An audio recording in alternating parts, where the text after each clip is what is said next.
Hello दोस्तों। तो कैसे हो आप? सर बच्चे आप कैसे हैं? मैं भाई बहुत बढ़िया हूँ, शानदार हूँ। तो उम्मीद करता हूँ तुम भी बहुत शानदार जानदार होंगे।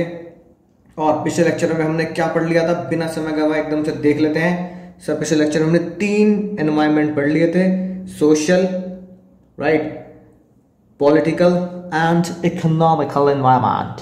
ठीक है ना? तो ये 3 एनवायरनमेंट हमने पढ़ लिए थे बढ़िया तरीके से। इस चैप्टर में से इस पे क्वेश्चन जरूर बनता है। छोटा सा चैप्टर है, जानदार चैप्टर है, इजी चैप्टर है। आसपास के एनवायरनमेंट से, आसपास की चीजों से क्वेश्चन पिकअप होता है। बहुत ही शानदार चैप्टर है, राइट। तो कुछ क्वेश्चन मैं आपको फिर से दूंगा इस बार, जो हमारे आसपास की दुनिया से उठे हैं। तो चलिए, इसी उम्मीद के साथ कि ये पांचों के पांचों आज आपको समझ में आ चुके होंगे। इसका कोड मैं आपको बता ही चुका हूं। इन सब का कोड था स्लेप्ट, SLEPT। याद आ गया ना? S से सोशल एनवायरमेंट, राइट, L से लीगल एनवायरमेंट, E से इकोनॉमिकल एनवायरमेंट, P से पॉलिटिकल एनवायरमेंट और T से टेक्नोलॉजिकल एनवायरमेंट, राइट। तो इससे बनता है SLEPT। नोट्स में भी तुम्हारे वो एक इंसान सोया पड़ा है, ठीक है। तो चलिए आगे शुरू करने से पहले देख लेते हैं सर पिछले लेक्चर में हमने कौन कौन से KBC के क्वेश्चन करे थे जो बोर्ड्स में हमारे आ चुके हैं। भाई और बहनों शुरू करते हैं। कौन बनेगा करोड़पति? हाँ, आइए आप और मैं खेलेंगे कौन बनेगा करोड़पति। हाँ, देखिए क्या लिखा है। पहला सवाल क्या है? ठीक है ना? कभी कभी बिग बिग आत्मा अंदर को जाती है, कभी कभी यार कान की भी आ जाती है। Change in level of inflation, ठीक है ना? हंस रहे हो? Change in level of inflation. कुछ आगे पढ़ने की जरूरत नहीं है, टुच्चा क्वेश्चन है सर, बिल्कुल टुच्चा क्वेश्चन। इन्फ्लेशन डिफ्लेशन रुपीज की बात चल रही है। शानदार जानदार जवाब। इकोनॉमिकल एनवायरनमेंट आप जानते ही हैं भाई और बहनों, आप जानते ही हैं, right. Fall in stock market due to corona virus. Stock market गिर गया कोरोना वायरस की वजह से, ठीक है ना?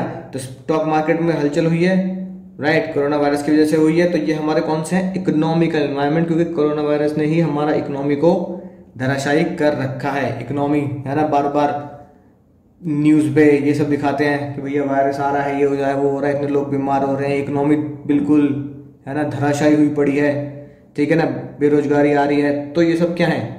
इकोनॉमिकल इन्वायरमेंट है। अनएम्प्लॉयमेंट, स्टॉक मार्केट की वजह से डाउनफॉल आ रहा है ना, समझ के बात। अगले देखो, कोरोना वायरस की वजह से ही मास्क और सैनिटाइजर की जरूरत पड़ने लगी है और उनकी डिमांड बढ़ रही है। तो मास्क और सैनिटाइजर की जो जरूरत पड़ रही है वो क्या है? हमारा सोशल एनवायरनमेंट, क्योंकि सोसाइटी हमारी अब यही चाहती है कि हम क्या करें, मास्क वगैरह पहन के ही निकले। ये सोसाइटिकली क्या हो चुका है, जैसे मैंने आपको लेक्चर में बताया, सोसाइटी से सोच निकल के आई है, ठीक है ना। तो ये पहनना जरूरी है और हम टोकते भी हैं भाई, बिना मास्क के कहां जा रहे हो, ठीक है। अगला तो क्या लिखा है? चौथा, 1 जुलाई 2017 को क्या हुआ भाई और बहनों? हमारी गवर्नमेंट ने, है ना, GST इंप्लीमेंट किया इन इंडिया बाय गवर्नमेंट। हमारी इंडियन गवर्नमेंट ने GST लगाया, ठीक है ना। आपको बताइए, गुड्स एंड सर्विस टैक्स आया और पुराने कुछ लॉज या पुराने कुछ जो हमारे एक्ट थे टैक्सेस से रिलेटेड वो डिलीट किए। तो ये क्या होगा? हमारी गवर्नमेंट ने GST एप्लीकेबल किया है, तो क्या होगा हमारा? टेक्नोलॉजिकल एनवायरनमेंट नहीं सर, सोशल सर, ये भी नहीं, इकोनॉमिकल एनवायरनमेंट है कि नहीं बात? तो ये क्या इकोनॉमिकल एनवायरनमेंट? लगा लो कांटे नलायकों, मुझे पता था तुम यहीं फंसोगे, यहीं फंसोगे भैया। None of above. क्यों? क्योंकि GST जो इंप्लीमेंट किया है ये पॉलिटिकल एनवायरनमेंट है, हमारे देश ने लगाया है पॉलिटिकल एनवायरनमेंट, ठीक है। समझ आई ना बात? फंसे नहीं फंसे? अब आओ अगले क्वेश्चन में। इजी फाइनेंस, अरे सर पढ़ने की जरूरत नहीं है सर, इंसल्ट है हमारी, इस तरह क्वेश्चन आप हमें देते हैं, बेइज्जती महसूस होती है हमारी। टुच्चा क्वेश्चन है, बिल्कुल टुच्चा question sir. Easy finance system है, डिमांड बढ़ रही है, ठीक है ना। समझ आई ना बात? मोबाइल की तो सब पता लग रहा है क्या है हमारा ये, कौन सा एनवायरमेंट? जल्दी बताओ। इकोनॉमिकल एनवायरमेंट, ठीक है जी। अगली बात आती है, तानाजी और थप्पड़ एक साथ रिलीज हुई थी, ठीक है। उस केस में क्या हुआ, राइट, पोस्टपोन कर दिया गया, अनअवॉइडेबल रीजन है ना। कोई भी पिक्चर ले लो आपस में, ये मत कहना सर सर ऐसा तो नहीं हुआ था शायद, है ना, राइट। तो क्वेश्चन बनाया लायक को दिल पे ले लोगे, ये याद नहीं रहेगा, पिक्चर कब रिलीज हुई ये याद है, ठीक है। ह्यूज रेवेन्यू कमाया किसने, तानाजी ने। तो इसका मतलब क्या हुआ, कौन सा एनवायरमेंट है, सोशल एनवायरमेंट की वजह से, ठीक है ना। चल मैंने बात, तो 6 क्वेश्चन बिल्कुल आसानी समझ में आ चुके हैं। अब आती है बात सर क्वेश्चन नंबर 7। अगला क्वेश्चन हमें क्या कहता है,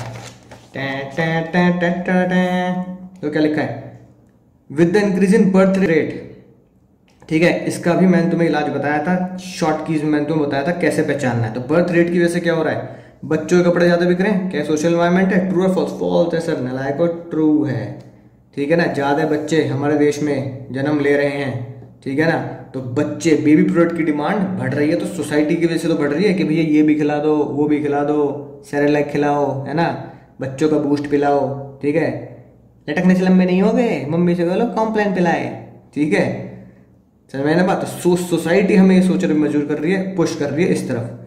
as a concept of nuclear family, nuclear family समझते हो ना, छोटा परिवार सुखी परिवार वाला, है ना, कि बस मियाँ बीवी बच्चों सहित MBBS एक साथ रहते हैं, MBBS, सर MBBS डॉक्टर होते हैं ना, MBBS यहाँ पे मियाँ बीवी बच्चों सहित, अरे सर, है ना, देखा।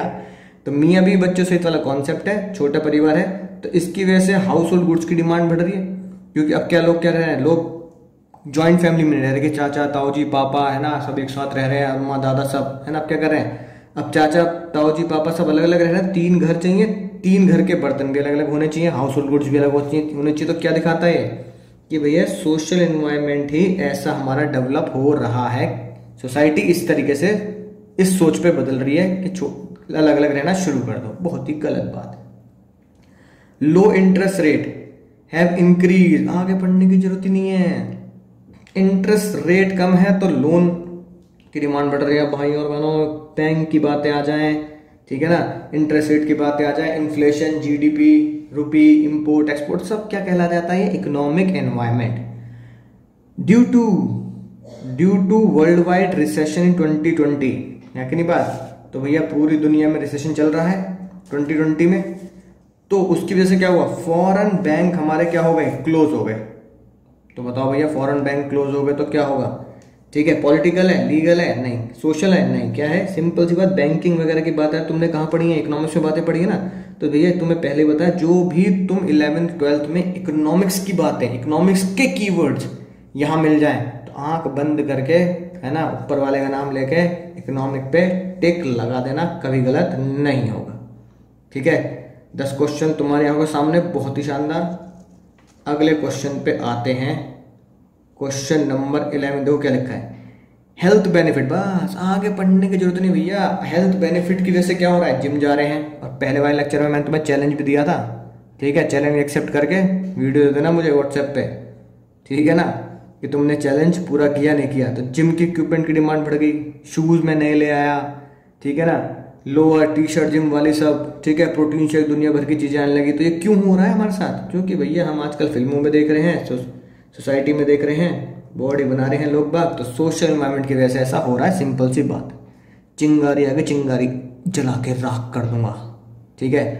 प्रोटेस्ट झेल रही है बहुत ज्यादा, क्यों, क्योंकि चिंगारी ने एक गलत काम किया, वो मेंस को ज्यादा नौकरी देते हैं, वुमेन को कम देते हैं। क्यों भाई, ये पार्शियलिटी को कर रहे हो भैया, ठीक है, जो पढ़ा लिखा है उसके हिसाब से उसे नौकरी मिलनी चाहिए। तो कौन सा एनवायरनमेंट वॉयलेट किया, कौन सा तोड़ा है, सोशल एनवायरनमेंट। इक्वेलिटी की बात कौन करता है, याद आ गया, इक्वेलिटी की बात कौन करता है, सोशल एनवायरनमेंट, बिल्कुल सिंपल, ठीक है, चेक करते जाना, राइट, कि तुमने क्या सोचा है और मैं क्या बता रहा हूं। Social environment represent the customs and tradition. Social environment ये बताता है कि हमारे देश का कस्टम क्या है, ट्रेडिशन क्या है, वैल्यूज क्या है, बिलीव्स, एथिक्स, जिसके हिसाब से हमारी सोसाइटी के अंदर बिजनेस ऑपरेट करता है। ट्रू या फॉल्स, सोशल एनवायरनमेंट की डेफिनेशन पे जाओगे तो यही लिखे न लायक एकदम ट्रू सच है, ठीक है ना। तो सोशल एनवायरनमेंट हमारे इसके एथिक्स, वैल्यूज, बिलीव्स, सोसाइटी से थ्रू ही काम करता है, ठीक है। तो 13 क्वेश्चन चेक हो गए। अब आते हैं अगला क्वेश्चन, क्या लिखा है, rise in income of people. लोगों की इनकम बढ़ रही है, तो भैया जंक फूड समझ गए ना, जो तुम स्ट्रीट फूड खा रहे हो जंक। अब देखो नाम ही क्या है, जंक मतलब हिंदी में देखो कूड़ा, फूड मतलब कूड़ा वाला फूड खा रहे हो, इसमें कोई आपको हेल्थ बेनिफिट्स नहीं है। खूब खाओ चाउमीन, एक दिन चाउमीन खा के चाउमीन जैसे हो जाओगे, है ना, मैदा की, राइट। कोई हेल्थ बेनिफिट्स नहीं है। बर्गर खाओ, बर्गर खा के बर्गर जैसे हो रहे हो तुम, ठीक है। तो भैया ऐसा क्यों है, इकोनॉमिक एनवायरमेंट, क्यों, कैसे पता लग रहा है, इनकम डिमांड, ऐसे शब्द आ रहे हैं नहीं आ रहे हैं। तो भैया इनकम डिमांड सब कहाँ पढ़ी थी हमने, rise in income, demand rise, economic के टर्मोलॉजी है, तो economic environment. Demand for reservation of job for minorities, कि भैया जो माइनॉरिटीज है उनको भी जॉब मिलनी चाहिए, जो हमारे देश में कॉन्स्टिट्यूशन में भी लिखी है बात। तो क्या दिखाता है ये, सोशल एनवायरनमेंट, कि भैया माइनॉरिटी लोगों को आगे बढ़ाने के लिए उनके लिए जॉब्स भी होनी चाहिए। तो हमारे देश में ये चलता है, राइट, जिसे आप कोटा सिस्टम भी बोल देते हैं। तो ये क्या है, सोशल एनवायरनमेंट है, हमारी सोसाइटी की सोच से डेवलप हुआ है कि भाई उन्हें भी हमें आगे बढ़ने का मौका देना चाहिए। और उसके बाद ये कुछ राज की बात मैंने तुम्हें बताई थी, तो एक राज की बात तो मैंने तुम्हें बता दी थी इकोनॉमिक एनवायरनमेंट की, कि अगर इस तरीके से आपको वर्ड्स लिखे मिल रहे हैं और इसकी वजह से असर पड़ रहा है किसी भी चीज पर, तो वो इकोनॉमिक एनवायरनमेंट है, ठीक है। ऐसे मैंने आपको सोशल वाले भी लिखवा दिए थे, आई होप, है ना, आपने उन्हें रिवाइज कर लिए होंगे। और फिर हमने 4 या 5 क्या देखे थे, कार्टून नेटवर्क, तुमने जो देखा कार्टून नेटवर्क का काम आज का, आई होप बात समझ में आई होगी। तो ये इकोनॉमिक एनवायरनमेंट का कार्टून, राइट, याद आ गया होगा। और सोशल एनवायरनमेंट का कार्टून भी तुम्हें याद आ गया होगा, गोटी और टोटी, ठीक है, चुन्नू और मुन्नू, राइट। इसके साथ साथ मैंने तुम्हें बहुत खास क्वेश्चन दिए थे, बुक के खतरा भी बनाया था कि भैया डेंजर लगा लेना, 17, 32, 35 और 37। तो चलिए क्वेश्चन बैंक पे चलते हैं, राइट, और देखते हैं ये क्वेश्चंस हमें कैसे सॉल्व करने हैं। Tan tan. तो भाई और बहनों, पहला क्वेश्चन मैंने आपको दिया था, पहला क्वेश्चन 7, तो एक बार फिर से आइए, बहुत ही इंपॉर्टेंट क्वेश्चन है, मजेदार क्वेश्चन है। उम्मीद करता हूँ आपने पढ़ लिया होगा, बिल्कुल पढ़ लिया होगा, है कि नहीं बात सर, बिल्कुल पढ़ लिया हमने क्वेश्चन, ध्यान भी हमें। तो एक बार डिस्कस कर लेते हैं और आपको मैं बताया था इस क्वेश्चन में प्रेजेंटेशन कैसे करनी है एग्जाम में, राइट। चलो चेक कर लेते हैं। सबसे पहला और शानदार, सीधा कूदेंगे कहां पर, क्वेश्चन पर। वो क्या कह रहा है, डायमेंशन बताओ एक तो, यानी कि ये क्वेश्चन तो आया मेरा चैप्टर नंबर 3 से। फिर खतरनाक बात इस क्वेश्चन की जो मुझे बहुत बढ़िया लगी, फिर वो कह रहा है प्रिंसिपल भी बताओ जो फोर्टिस फॉलो कर रही है। इसका मतलब ये क्वेश्चन कहां से बना, चैप्टर 2 से। यानी एक तीर से 2 शिकार, यानी एक क्वेश्चन और 2 तरीके से पूछ लिया गया, राइट। यानी हमें दोनों की दोनों चीजें पहचाननी है कि इसमें कौन सी बात वो कह रहा है, ठीक है। तो बहुत सिंपल और जानदार क्वेश्चन है। एमबीए के बाद पहले 2-3 पैराग्राफ तो है ना, बस ऐसे कर रखे होते हैं, कहानी सुना रखी होती है, ताकि तुम्हारा एग्जाम में टाइम वेस्ट हो सके, 3 घंटे निकल सके। कंपनी क्या करती है, कंपनी पे करती है गुड सैलरी एंड परक्यूजिट्स मतलब फैसिलिटीज वगैरह। Wages within the paying capacity of the company that provide the employ with a reasonable standard of living. Reasonable standard of living, ये बात आपने बताओ आज से पहले कहाँ पढ़ रखी है भाई और बहनों, कहाँ पढ़ रखी है ये जो बात लिखी है ना, रीजनेबल स्टैंडर्ड ऑफ लिविंग, ये पता कहाँ पढ़ी है आपने, प्रिंसिपल ऑफ मैनेजमेंट में अगर जाओ तो फेयर रेमुनरेशन वाला टॉपिक पढ़ा होगा, तो वहां पे तुमने यही सीखा है कि फेयर रेमुनरेशन इतनी होनी चाहिए कि वो रीजनेबल, मतलब इतना तो हो कि अपने स्टैंडर्ड ऑफ लिविंग को वो जी सके, ठीक है ना। वर्किंग कल्चर भी बहुत बढ़िया है कंपनी का, राइट। और कंपनी के सुपीरियर का बिहेवियर भी सबऑर्डिनेट के लिए बहुत अच्छा है। Benny was very happy in organisation but due to long working hours she did not have time to cook her meal. वो बहुत खुश तो है लेकिन वर्किंग आवर बहुत है, वो खाना वाना नहीं बना पाती, ठीक है। She had to depend upon outside food which was deteriorating her health, जो उसकी हेल्थ को खराब भी कर रहा है। She observe the problem of face of the many colleagues not only company but also the other company, यानी एक जगह नहीं है, ये प्रॉब्लम हर जगह है, ठीक है ना। नंबर ऑफ वर्किंग वुमेन, भैया ये है राज की बात जिससे हमें दूसरा आंसर मिलता है, because of increase in the working women. Working women increase हो रही है इसकी वजह से, तो वर्किंग वुमेन इंक्रीज हो रही है, ये बहुत अच्छे से तुम्हें समझाया था। और मैंने अपनी मदर का भी एग्जाम्पल दिया था कि वो तब से जॉब कर रही है जब से लड़कियों को पढ़ाया भी नहीं जाता था, यानी लेट 70s से वो जॉब कर रही हैं। तो वर्किंग वुमन किस में बताया हमें, सोशल एनवायरमेंट। ये कहता है लड़कियों को भी जॉब मिलनी चाहिए, हो चुका है बिल्कुल आंसर सॉल्व, राइट। यानी कि चैप्टर नंबर 3 से इस लाइन से मुझे पता लगा कि वो सोशल एनवायरमेंट है कि नहीं बात, राइट। रीजनल प्राइस वगैरह में और स्टैंडर्ड ऑफ लिविंग और एम्प्लॉय को कंपनी को सैलरी वगैरह बढ़िया मिलती है, इससे मुझे पता लगता है ये सोशल एनवायरमेंट के साथ साथ फेयर रेम्युनरेशन की बात कर रहा है। तो हर टॉपिक पे जाकर मुझे उसमें बहुत गहराई सोचना पड़ेगा, तब मैं आंसर को पहचान पाऊंगा। तो आई होप बात आपके बिल्कुल घुटनों तक पहुंच चुकी है। अब एग्जाम में कैसे दिखाएंगे, राइट। आंसर तो वैसे आपके बुक में है ही, बिना किसी टेंशन के। थर्ड क्वेश्चन अब एग्जाम में नहीं आएगा, वैल्यूज वाले क्वेश्चन अब आपके कोर्स में से हट चुके हैं। तो वैल्यूज वाले क्वेश्चन आप हर ही सब क्वेश्चन में क्या करेंगे, स्किप करेंगे। अब आती है बात एग्जाम में मैं ऐसे दिखाऊंगा सर, ऐसे दिखाऊंगा बहुत शानदार तरीके से। हेडिंग डाली क्वेश्चन नंबर 17, आंसर आइडेंटिफिकेशन और एक्सप्लेनेशन। आंसर नंबर 1 है ना, मैं क्या लिखूंगा, आंसर में लिखूंगा the dimension of business environment being discussed above is social environment. Social environment, ठीक है ना, मैं कैपिटल लेटर में लिख रहा हूं सोशल एनवायरमेंट, इस तरीके से ना। एक्सप्लेनेशन क्या करूंगा, सोशल एनवायरमेंट की आप एक्सप्लेनेशन जानते ही हैं, जो बिल्कुल अभी मैंने एमसीक्यू में भी दिखाई है, जो कहां से आता है, हमारी वैल्यूज से, ट्रेडिशन से, ठीक है ना, कस्टम से, ट्रेंड, सोसाइटी, है ना, जिसके अंदर बिजनेस हमारा क्या करता है, ऑपरेट करता है, राइट। और सोशल का ही मैं कार्टून प्रेजेंटेशन बनाऊंगा, जो मैंने पिछले लेक्चर में तुम्हें दिए थे। कार्टून नेटवर्क तुमने जो देखा, समझ की बात, तो बहुत बढ़िया है कि नहीं बात।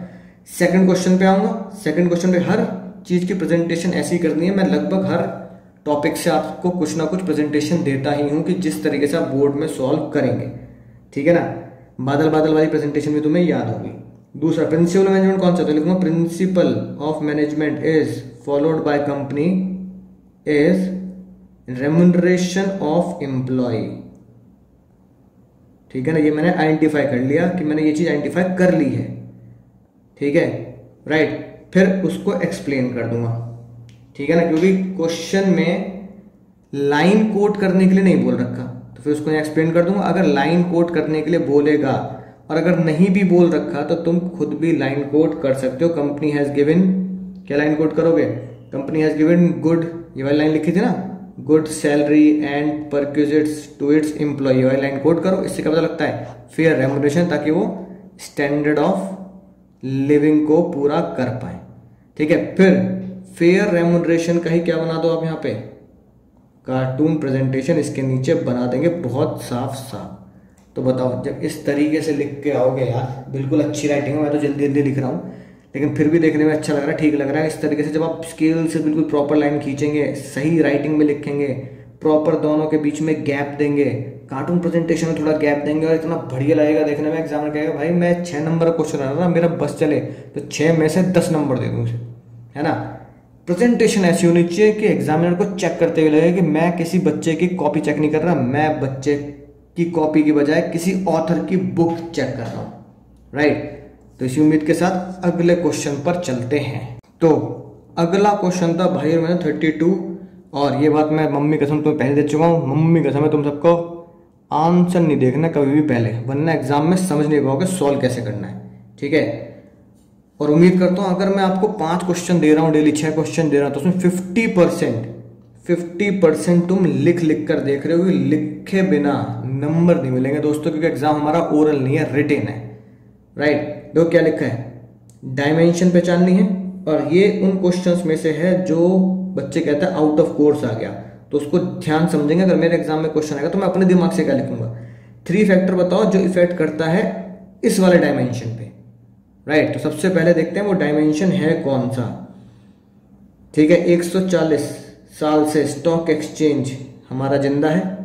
The setting of BSE is considered to be the greatest revolution that took place financial market in India. Financial market में ये सबसे बड़ी डेवलपमेंट थी जिससे हमारी इकोनॉमी की ग्रोथ हुई।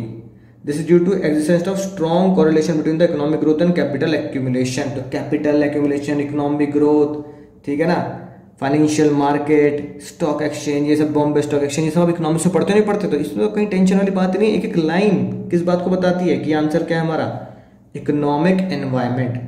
और आपको बताइए लिखना कैसे है, बिल्कुल जैसे मैंने अभी आपको लास्ट क्वेश्चन की प्रेजेंटेशन दी है, बिल्कुल वैसी प्रेजेंटेशन बनानी है।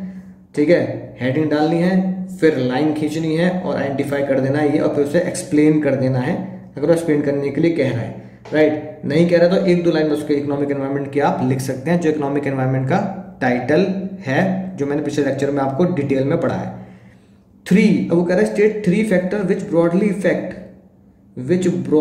Affect the dimension. Economic environment पे ऐसे कौन से फैक्टर हैं जो इफेक्ट डालते हैं, ठीक है ना। अब बताओ कौन से होंगे। तो अब ये तो सर हमारे दिमाग में आ नहीं, तो अपने दिमाग से क्या लिखेंगे, देखो अपने दिमाग से तुम्हें लिखना पड़ेगा इकोनॉमिक्स के बारे में, यानी कि कुछ क्वेश्चन इकोनॉमिक्स का हो गया। सबसे पहला 3 factor broadly effect the economic environment India state blue. सबसे पहला economic development of the country. Economic environment पे क्या फैक्टर असर डालता है, इकोनॉमिक एनवायरनमेंट में, सिर्फ इकोनॉमिक एनवायरनमेंट में, कि हमारी इकोनॉमिक डेवलपमेंट कैसी है, जैसे 5 ईयर प्लान कैसे हैं, ठीक है ना, हमारी इकोनॉमी में मनी कैसे फ्लो हो रहा है, राइट, ये सब चीजें। इकोनॉमिक स्ट्रक्चर कैसा है, जैसे हमारा मिक्स्ड इकोनॉमी है, राइट, जिसकी वजह से हमें पता लगता है पब्लिक का और प्राइवेट का, ये सब अपने इकोनॉमिक्स में पढ़ रखा है। इकोनॉमिक प्लानिंग कैसे चलती है हमारे स्ट्रक्चर के अंदर, 5 ईयर प्लान, एनुअल बजट कैसे आता है, हर साल बजट आता है ना, रेलवे बजट भी आता है, फाइनेंस बजट भी आता है, जिसमें हमारे टैक्स के बारे में इंफॉर्मेशन आती है, भाई इतना टैक्स भरना है, इतना टैक्स माफ है, ये सारी चीजें जो हमारी चीजें प्लानिंग की चलती है, इकोनॉमिक प्लानिंग। तो ये आपने सारी चीजें 11th-12th की इकोनॉमिक्स में पढ़ी हैं, मैक्रो में, इंडियन इको में, है कि नहीं बात। तो वहां से क्वेश्चन पिकअप किया गया, थोड़ी इकोनॉमिक्स का ज्ञान यहाँ पे आपको अपनी मर्जी से लिखना पड़ेगा। और बढ़िया बात यह है कि मेरे पास पहले से इस चीज का डेटा तो है, अब मुझे यहीं से उसे याद कर लेना है। ठीक है जी, बिल्कुल डायग्राम बना के टेबल फॉर्म में आंसर देंगे। तो बताओ अगला क्वेश्चन कौन सा दिया था सर, एक 35 दिया था और एक 37 दिया था। तो चलते हैं पाई और बनो 35 की तरफ, कि 35 हमारे लिए क्या बोलता है। अरे कहाँ निकल गया, ये है ना, भारत इज रनिंग आइसक्रीम। भैया मजा आ गया सर, बहुत दिनों से आइसक्रीम दिखाई। ठीक है, आइसक्रीम पार्लर चला रहे हैं। आंसर नहीं देखेंगे, पहले क्वेश्चन पढ़ेंगे ध्यान से। ठीक है, क्या कह रहा है, सीधा आ जाओ क्वेश्चन पर। क्या कह रहा है, identify the feature of management. ओ तेरी, feature of management, feature of management, यानी कि ये क्वेश्चन बन गया मेरा चैप्टर नंबर 1 से। ठीक है, बिना किसी टेंशन के। दूसरा, डायमेंशन बता दो, चैप्टर नंबर 3। तीसरा, प्रिंसिपल बता दो, चैप्टर नंबर 2, यानी एक तीर से 3 शिकार। जानदार शानदार क्वेश्चन भाई, मजा आया क्वेश्चन देख के, ऐसा लग रहा है क्वेश्चन नहीं पूरी किताब पूछ लेंगे। ठीक है, तो ये तो मजा है, राइट। अब वो कह रहा है आइडेंटिफाई स्टेट और नेम एंड एक्सप्लेन, यानी पहले वाले में बताना है और 1-2 लाइन में एक्सप्लेन कर देना। स्टेट जस्ट बता दो और 1-2 लाइन उसके बारे में लिख दो, और तीसरे को बताना भी और उसको ढंग से एक्सप्लेन भी करना है। ठीक है जी, राइट। अब बताओ, सबसे पहले एक एक करके ढूंढते हैं कि कौन कौन से फीचर्स हैं। पहले देखते हैं भैया कौन सा फीचर है। ठीक है, Bharat is running an ice cream parlour local market. Ice cream parlour चला रहे हैं भैया, पता नहीं खाने के लिए कब आओगे। Keeping in mind changing perspective of health and people. ठीक है, एक उसका एम्प्लॉय है अभिराज, वो कह रहे हैं भैया सर हमें फ्लेवर्ड और बढ़ाने पड़ेंगे, है ना, दही वगैरह योगर्ट के ना। भारत एक्सेप्ट सजेशन, भारत ने उसकी सजेशन को एक्सेप्ट भी कर लिया। वाह वाह भाई वाह, क्या बात है, बहुत ही बढ़िया एम्प्लॉयर है। जिसकी वजह से क्या पता लगा, इमेज और प्रॉफिट दोनों कंपनी के बढ़ गए, है कि नहीं बात, राइट। सबसे इंपॉर्टेंट बात, अब अगर ढूंढेंगे तो कैसे पता लगेगा, पहले फीचर याद आ रहा है ना तुम्हें, ठीक है ना, चैप्टर 1 के पहले पेज पे फीचर लगे हैं। ठीक है, मैकडी के बर्गर की फोटो भी लगी और शायरी भी तुम्हें सुनाई है मैंने। अब बताओ, keeping in mind the changing perceptions about the health, यानी कि चेंजिंग, यानी कि लोग अपने हेल्थ के बारे में ज़्यादा सोच रहे हैं। ठीक है, तो ये क्या है, डायनामिक, राइट, यानी कि हमें भी उसके हिसाब से क्या करना चाहिए, नई चीज़ों को इंट्रोड्यूस करना चाहिए दही वगैरह के साथ, फ्लेवर्ड योगर्ट के साथ, यानी कि डायनामिक, हमें लोगों के हिसाब से चेंज करना पड़ेगा, बदलना पड़ेगा। ठीक है ना, टोनी स्टार्क की फोटो लग रही है, टोनी स्टार्क की। हाँ सर, याद आ गया नलायको। दूसरा वो कह रहा है बिजनेस एनवायरनमेंट, कौन सा बिजनेस एनवायरनमेंट, भैया आइसक्रीम की बात चल रही है ना, हेल्थ की बात चल रही है, ठीक है नहीं बात। हेल्थ भैया, हेल्थ ऐसे वर्ड कीवर्ड जो तुम्हें दिए थे, है ना, समझ में आई बात, उससे पता लगता है क्या है ये सोशल एनवायरनमेंट। आसान सी बात है, अभी पढ़ा है और अभी तुम्हें पिछले लेक्चर में कीवर्ड्स भी दिए हैं। और उसके बाद वो कह रहा है प्रिंसिपल बताओ, प्रिंसिपल। ये मैंने तुम्हें इसलिए तो हिंट दिया है, केस स्टडी को ऐसे पढ़ो जैसे खुद के ऊपर एप्लीकेबल हो रही हो, तुम्हारी बात चल रही हो। तभी तो मैं कह रहा हूँ भाई, एक एम्प्लॉय सजेशन दे रहा और उसने मान भी लिया, एक्सेप्ट द सजेशन। इतनी बड़ी बात कर दी भाई, अपने जूनियर की बात मान रहे हो, आज दिल पे नहीं लग रही बात, क्या बात है? उसका मतलब क्या है? Principle of initiative.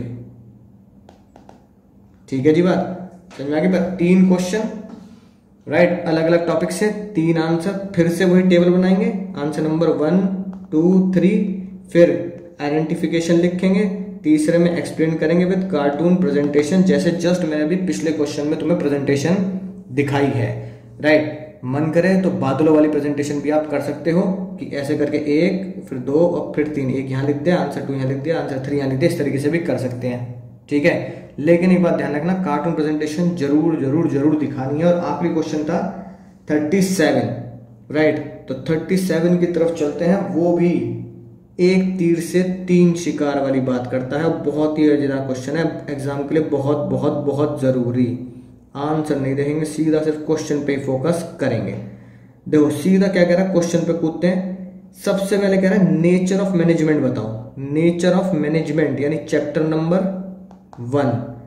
Name and explain the principle, principle बताओ, chapter number 2। Dimension, chapter number 3।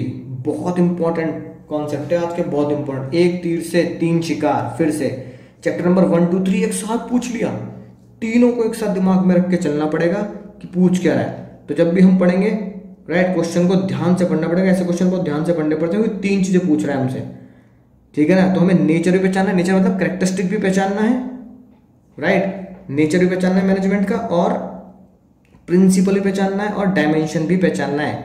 तो नेचर का मतलब कई बार बच्चे क्या सोचते हैं कि कैरेक्टरिस्टिक पे ले जाएंगे, है ना, पर देखते हैं क्या लिखा है। फैमिली बिजनेस ज्वाइन कर लिया कुकवेयर का, राइट, फिक्स्ड आइडिया है, इनोवेशन नहीं चाहते अपनी जिंदगी में, ठीक है ना, फिक्स्ड आइडिया रखते हैं, ठीक है, और डिस्टेंस मेंटेन करते हैं वर्कर से। Arun is more receptive, Arun कह रहा है पापा ऐसा नहीं करना चाहिए, जमाना बदल चुका है, ठीक है, वर्कर से बिल्कुल। क्लास कंफ्लिक्ट, क्लास डिफरेंस, और भैया ये मैंने कहाँ पढ़ा था आज से पहले, क्लास कंफ्लिक्ट, क्लास डिफरेंस याद आ रहा है सर? क्लास कंफ्लिक्ट और क्लास डिफरेंस की बात हमने कहाँ पढ़ी थी? टेलर के प्रिंसिपल में पढ़ी थी, टेलर के, हेनरी फ्योल के नहीं, टेलर्स के प्रिंसिपल में हमने पढ़ी थी। कौन सा प्रिंसिपल था ये तुम्हें ढूंढ के बताना है, नहीं पता पड़े तो अभी भी तुम्हारे हाथ में किताब है। और एक कहावत चलती है हमारे देश में, दुल्हन अभी पिताजी के घर पे ही है, जैसे मर्जी खा सकती है, पहन सकती है, घूम सकती है, ससुराल चलेगी तो थोड़े दिन तो एडजस्ट करना पड़ेगा, राइट। तो क्या करें, यही हमारे देश का असूल है। तो दुल्हन अभी पिताजी के घर पे ही है, मतलब अभी बुक के स्टडीज, क्वेश्चन, कॉन्सेप्ट पिताजी घर पे नहीं तुम्हारे घर पे रखे हैं। एक बार एग्जाम में ससुराल में तुम पहुंच गए तो फिर एग्जामिनर के हिसाब से चलना पड़ेगा, बुक नहीं खोल पाओगे। तो फिर से खोल के देख लो ये बात कहाँ लिखी है, कौन से टेलर के प्रिंसिपल पे लिखी है। तो मुझे तो यहीं से पढ़ समझ में आ गई बात, ठीक है। तो ध्यान से देखेंगे अगला question line, he believes that prosperity of business increase होगा जब हम वर्कर के साथ मिलकर काम करेंगे। तो ये वाली बात है, ठीक है, बिजनेस एनवायरनमेंट को भी समझता है, right. Therefore introduce a new range of green pans and provide healthy cooking surface with manufacturing will all silicon coating consider traditional, यानी ट्रेडिशनल की जगह वो क्या कर रहा है, न्यू रेंज लेके आ रहा है, ठीक है ना, समझ में आई बात। तो तुम्हें डायमेंशंस पहचानने हैं, टॉक्सिक सब्सटेंस नहीं होगा, राइट,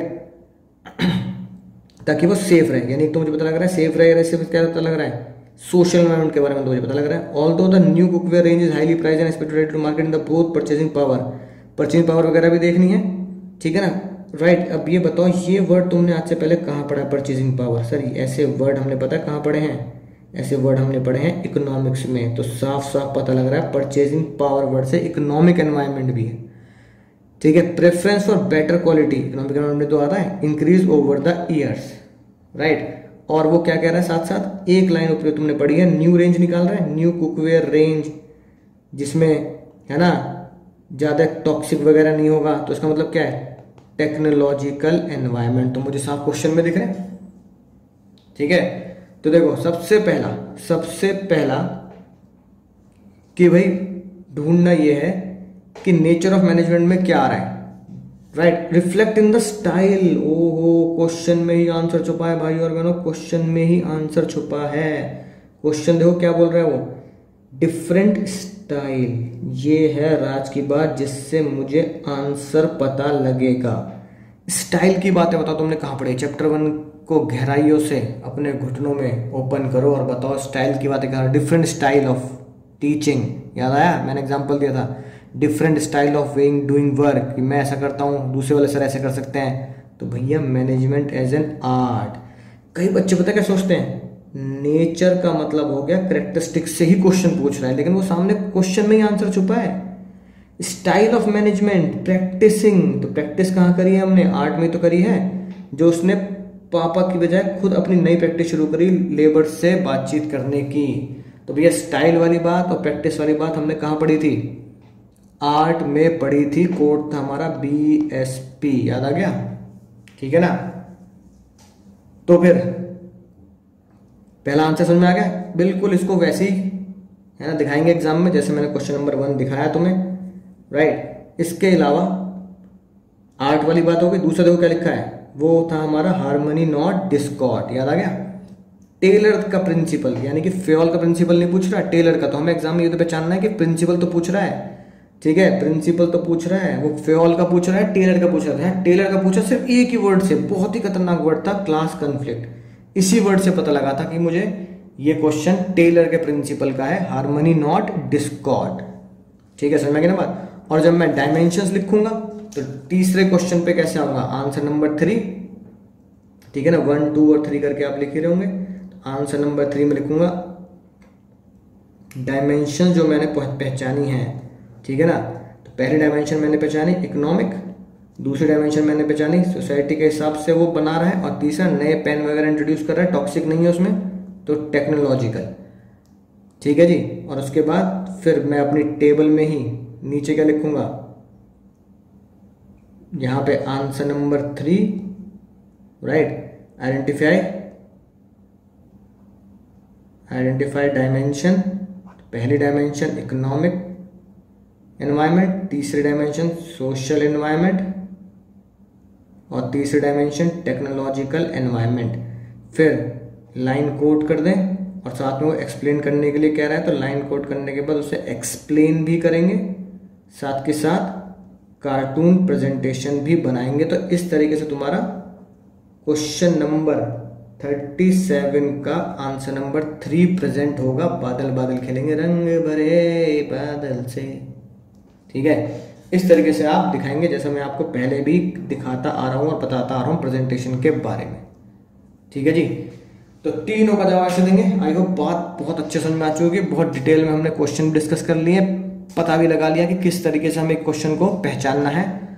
तो चलिए अगले लेक्चर में मिलता हूँ एक शानदार वीडियो के साथ, एक जानदार वीडियो के साथ, जबरदस्त कॉन्सेप्ट के साथ, प्रैक्टिकल नॉलेज के साथ, जो तुम्हें बढ़ाएगा किसकी तरफ, 100 में से 100 की तरफ। तो आपको पता है तब तक क्या करना है, तब तक पूरे दिलो जान से पढ़ते रहिए, सीखते रहिए, आगे बढ़ते रहिए, ताकि सक्सेस की ऊंचाइयों पर हम पहुंच सकें, अपने माँ बाप का नाम रोशन कर सकें, सर उठा के जीने का उन्हें एक मकसद दे सकें। तो मिलता हूँ अगले लेक्चर में, तब तक दुआओं में ज़रूर याद रखना।